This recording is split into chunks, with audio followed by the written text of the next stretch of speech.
Anak-anak sekalian, tadi kita sudah bahas tentang bagaimana proses masuknya kebudayaan Hindu-Buddha ke Nusantara, dan sekaligus kira-kira apa saja yang menjadi bukti nyata bahwa kebudayaan Hindu-Buddha itu berkembang di Indonesia melalui candi-candi yang telah kita tonton tadi melalui video. Ada candi Hindu, ada candi Buddha.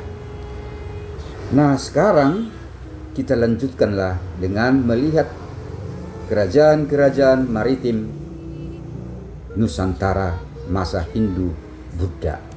Yang pertama adalah Kerajaan Sriwijaya.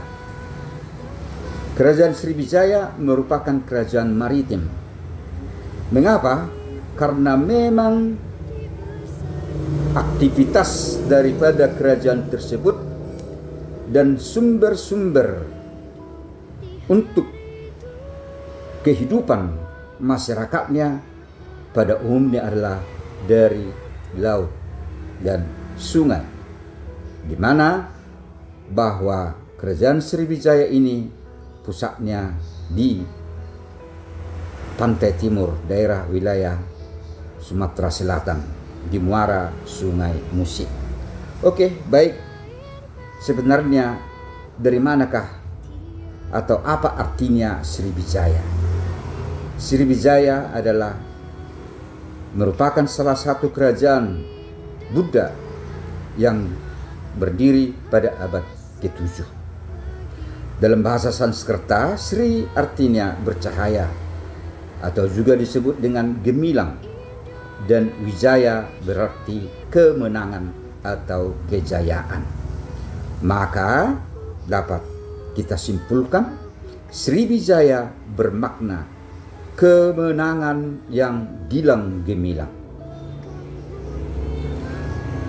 Anak-anak kami, lokasi kota Sriwijaya yang dipilih oleh Dapun Tahyang berada di tempat yang strategis, yaitu daerah sekitar pertemuan Sungai Musi dengan Keramasan dan Ogan yang menuju laut.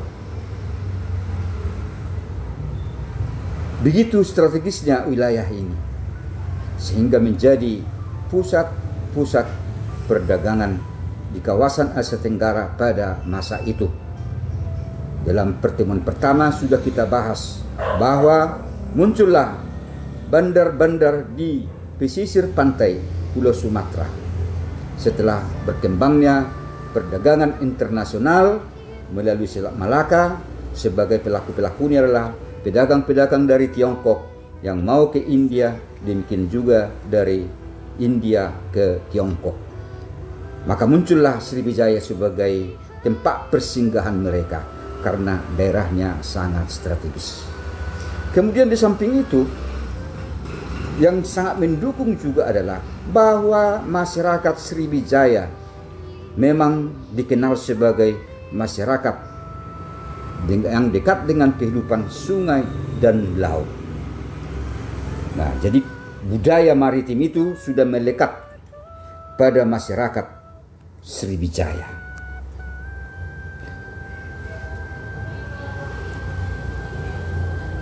Ibu kota Sriwijaya terletak di tepi air, di tepi sungai. Rakyatnya terpencar di luar kota atau tinggal di atas rakit yang beratapkan daun alang-alang.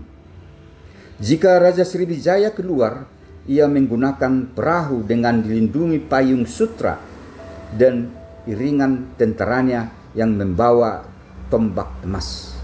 Tentaranya sangat pandai dan tangkas dalam peperangan, baik di air maupun di darat.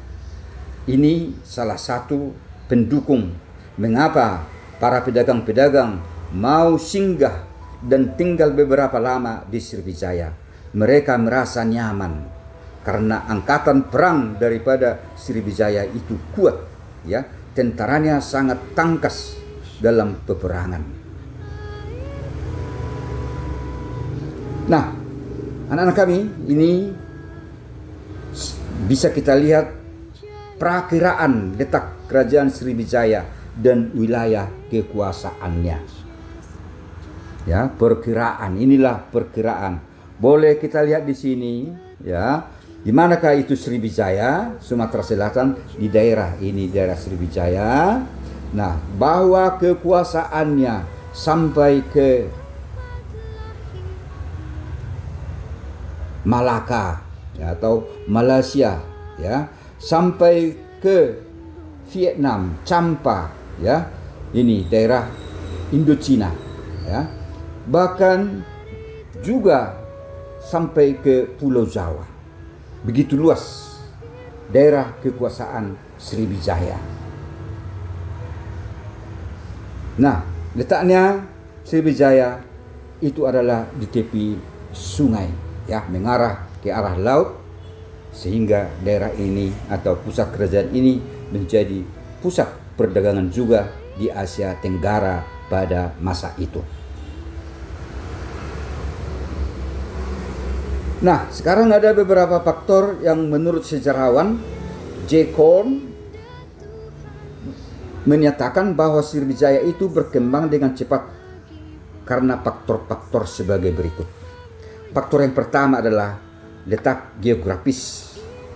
Pelabuhannya sangat cocok sebagai tempat persinggahan dari kapal-kapal dagang, terutama yang datang dari Tiongkok dan India. Nah, ini diulangi kembali, ya. Faktor letak geografis. Yang kedua, pelabuhan ini menjadi pusat perdagangan barter yang dilakukan oleh para pedagang dari India dan Tiongkok.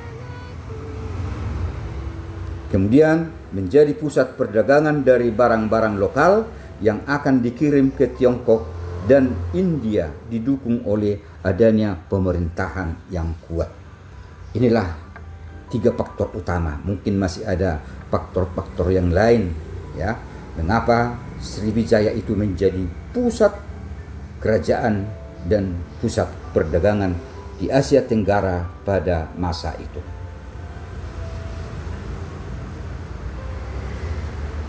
Tadi dikatakan bahwa orang-orang atau masyarakat Sriwijaya itu adalah para pelaut yang unggul. Orang-orang Melayu adalah pelaut unggul. Bahkan petunjuk perjalanan digunakan oleh orang-orang Portugis untuk memetakan jalur laut. Mereka dijadikan sebagai, ya, katakanlah sebagai, ya, untuk menunjukkan jalan kepada orang-orang baru yang datang ke situ. Mereka dijadikan sebagai petunjuk arah jalur laut.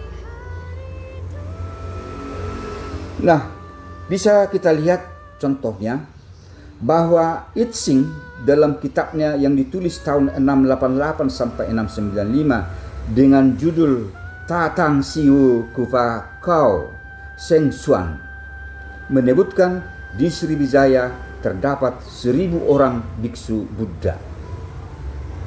Para biksu menempuh pendidikan di Sriwijaya terlebih dahulu selama 3 bulan, lalu pergi ke India.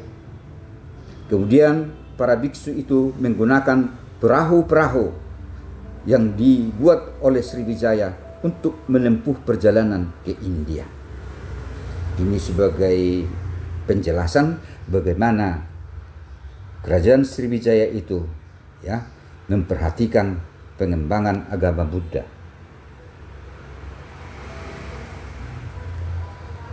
Nah, demikianlah perkembangan Sriwijaya menjadi kerajaan yang besar. Bahkan dikatakan bahwa kerajaan Sriwijaya itu adalah merupakan kerajaan nasional pertama.